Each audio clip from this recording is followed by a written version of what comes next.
ان الذین تولوا منکم یوم التقى الجمعان، تم میں سے جو لوگ لڑائی کے دن پھر گئے تھے واپس اور مدینہ آ گئے تھے، انما استزلهم الشیطان ببعض ما کسبوا، شیطان نے انہیں بہکا دیا تھا ان کے کچھ گناہوں کے سبب، وَلَقَدْ عَفَا اللَّهُ عَنْهُمْ، اللہ تعالیٰ نے انہیں بھی معاف کر دیا، ان اللہ غفور حلیم، اللہ تعالیٰ مغفرت فرمانے والے اور بردبار ہیں۔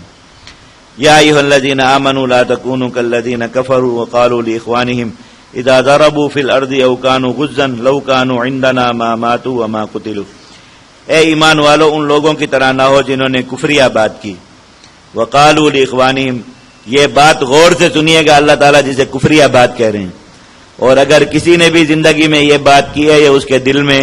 تو اس سے توبہ کر لیجئے گا، کیونکہ یہ بات مسلمانوں میں بہت عام ہے۔ اللہ رب العزت جس پر تنبیہ فرما رہے ہیں اور مسلمانوں کو تاکید فرما رہے ہیں کہ یہ کفریہ بات نہ کیا کرو۔ اذا ضربوا فی الارض، جب وہ اللہ کے راستے میں سفر پر نکلیں، او کانوا غزا یا جہاد پر جائیں، کیا کہا تھا؟ لو کانوا عندنا ما ماتوا وما قتلوا، اگر ہمارے پاس رہتے یعنی جہاد پر نہ جاتے تو نہ مرتے نہ قتل کیے جاتے۔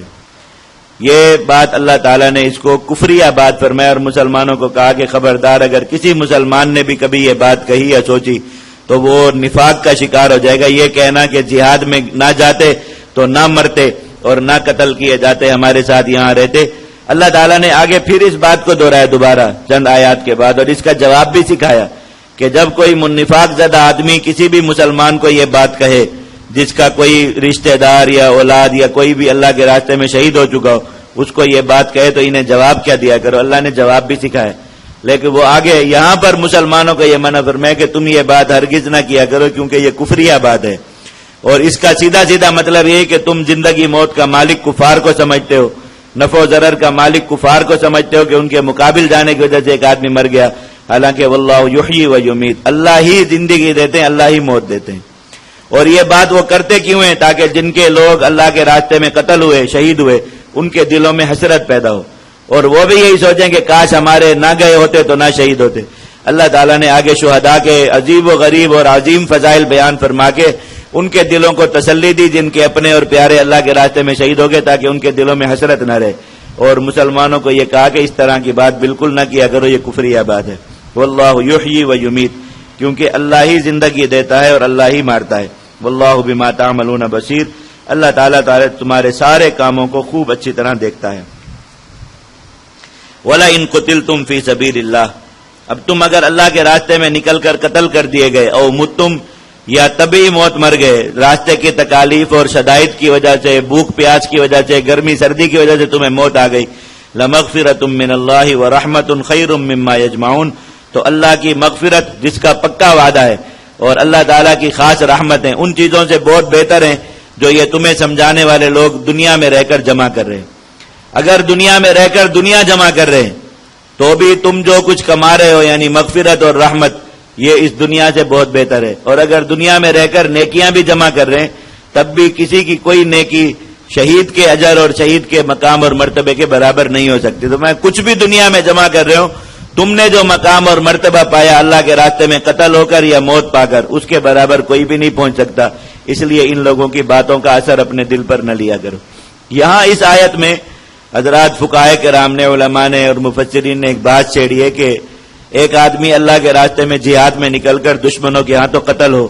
اور ایک آدمی جہاد میں نکل کر جہاد کی تکالیف اور شدائد کی وجہ سے تبھی موت مر جائے، بیمار ہو کر مر گیا یا سواری سے گر کر مر گیا یا اور کسی بھی وجہ سے اسے موت آ گئی،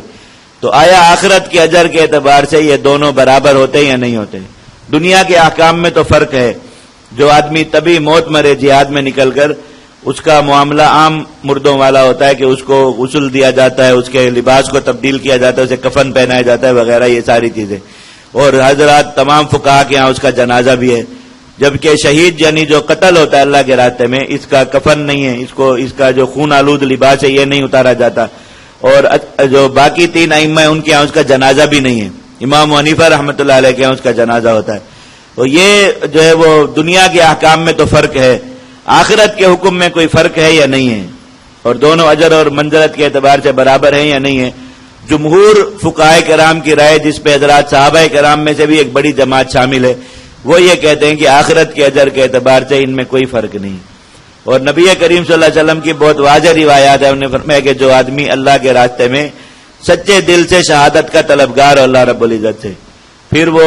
شہید ہی ہوگا بأی حدف ماتا، کسی موت بھی وہ مرے. اور پھر کئی اموات اللہ کے نبی صلی اللہ علیہ وسلم نے گنوائی بھی کہ اس کو کوئی جانور ڈس لے،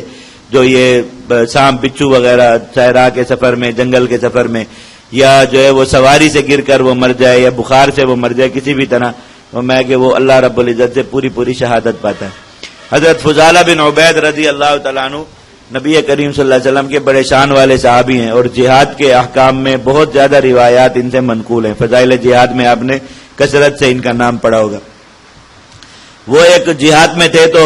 وہاں پر لڑائی میں کئی مسلمان جو ہے وہ قتل ہوئے، اور ایک مسلمان جو ہے وہ بیمار تھا، وہ بھی اس کا بھی اسی دن انتقال ہو گیا. تو جب ان سب کی تدفین کی گئی تو انہوں نے دیکھا کہ جو لوگ قتل ہوئے تھے ان کی قبروں پر بہت سے لوگوں کا رش ہے، اور وہاں پر کھڑے ہیں، کوئی پڑھ رہا ہے، کوئی دعا کر رہا ہے، جبکہ جو مسلمان جو ہے وہ بیماری کی وجہ سے جس کا انتقال ہو گیا تھا اس کی قبر پر کوئی نہیں تھا. تو انہوں نے آ کر صحابہ کرام اور دوسرے جو لوگ تھے لشکر میں سب کو ڈانٹا اور کہا کہ تم یہ فرق کرتے ہو، میں نے اللہ کے نبی صلی اللہ علیہ وسلم سے جو کچھ سنا ہے اور پڑھا ہے اس کو سامنے رکھ کر میں قسم کھا کر یہ کہہ سکتا ہوں کہ ان دونوں میں کوئی فرق نہیں، اور اللہ تعالیٰ میرا انجام اس قبر والے کے ساتھ کرے یا اس قبر والے کے ساتھ کرے، میں دونوں صورتوں میں اپنے لیے کامیابی سمجھتا ہوں. یعنی جس طرح کی بھی موت آئے ان دونوں میں سے تو اپنے لیے مکمل اس کو شہادت سمجھتے. تو یہ جمہور کا موقف اس بارے میں یہی ہے کہ میت فی سبیل اللہ اور مقتول فی سبیل اللہ دونوں کا اجر عند اللہ آخرت کے اعتبار سے برابر ہے. وَلَئِن مُتُّمْ أَوْ قُتِلْتُمْ، اگر تم مر گئے، موت آ گئی تمہیں یا قتل کر دیے گئے، لَإِلَى اللَّهِ تُحْشَرُونَ، اللہ ہی کی طرف اٹھائے جاؤ گے، جمع کیے جاؤ گے، اور تمہیں بہترین اجر دے گا. الَّذِينَ قَالُوا لِإِخْوَانِهِمْ وَقَعَدُوا، یہ منافق وہ لوگ ہیں جنہوں نے مسلمان بھائیوں سے ایک بات کہی اور گھر میں بیٹھ رہے. وہ بات کیا تھی؟ لَوْ أَطَاعُونَا مَا قُتِلُوا، اگر یہ ہماری بات مان لیتے تو قتل نہ ہوتے، اگر یہ لوگ بھی مدینہ سے نہ نکلتے اور لڑنے کے لیے باہر نہ جاتے تو قتل نہ کیے جاتے. قُلْ فَادْرَءُوا عَنْ أَنفُسِكُمُ الْمَوْتَ، اللہ تعالیٰ نے پیچھے تو مذمت فرمائی اور مسلمانوں کو منع فرمایا کہ ایسی بات کسی مسلمان کے منہ سے کبھی نہ نکلے، اور یہاں پر اس کا جواب سکھا دیا کہ جب یہ بات کہا کریں تو ان کو جواب میں یوں کہا کرو، فَادْرَءُوا عَنْ أَنفُسِكُمُ الْمَوْتَ، تم اپنے آپ سے موت کو دور کر کے دکھا دو، ان کنتم صادقین، اگر تم سچے ہو. اگر تمہارا یہی خیال ہے کہ جہاد میں جانے سے ہی موت آتی ہے تو تم تو کبھی جہاد میں نہیں گئے اور جہاد کی نیت بھی نہیں کی، بلکہ پکی یہ نیت کر رکھی ہے، قسمیں کھا رکھی ہیں کہ کبھی جہاد پر نہیں جائیں گے، پھر تم کیوں مر جاتے ہو؟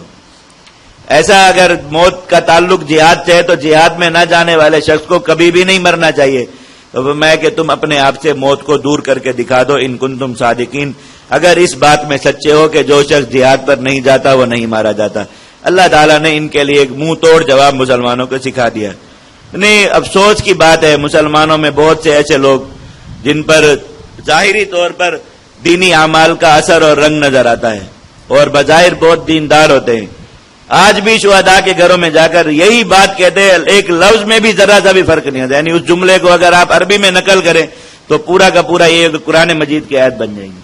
اگر اس کا ترجمہ کر لے جو بات جا کر کہا. اور آپ دیکھ رہے ہیں اللہ رب العزت نے اس کو کفریہ بات کا، خود کسی مولوی کا فتویٰ نہیں ہے اور کسی دارالفتاح سے یہ بات نہیں صادر ہوئی کہ ایسی بات کرنا کفریہ بات ہے. اللہ تعالیٰ خود قرآن میں فرما رہے ہیں کہ جنہوں نے یہ بات کی انہوں نے کفر کیا، تو مسلمانوں تم یہ بات ہرگز نہ کیا کرو. لیکن کتنے کتنے دیندار لوگوں کے منہ پر یہی بات ہوتی ہے کہ فلاں نہ جاتا تو نہ مرتا، فلاں نہ جاتا اس نے ہماری بات نہیں مانی، ضد کر کے چلا گیا، ایسا تھا ویسا تھا، ضدی تھا، بس جو ہے وہ نوجوان تھا، بس بے وقوف ہوتے ہیں یہ نوجوان، یہ کسی کی بات مانتے نہیں ہیں، بڑوں کی بات نہیں سنتے اور جاتے اور یہ ہو جاتا ہے. تو جو ہے وہ بڑی اپنے آپ کو یہ بات کر کے دانشور سمجھ رہے ہوتے ہیں، حالانکہ کفریہ بات کر چکے، اللہ کی نظر سے گر چکے، اپنے ایمان کو خطرے میں ڈال چکے، اللہ رب العزت کے جو ہے وہ منع کردہ بات پر جو ہے وہ عمل کر چکے، اللہ تعالیٰ نے ایک عمل سے روکا اس عمل کو کر چکے، اتنے بڑے بڑے گناہوں میں مبتلا ہو گئے اور اپنے آپ کو بہت ذہین، عقل مند اور دانشور سمجھ رہے ہوتے. ایسے وقت میں اللہ تعالیٰ نے تنبیہ فرمائی مسلمانوں کو کہ تمہارے منہ پر ایسی بات کبھی بھی نہ آئے.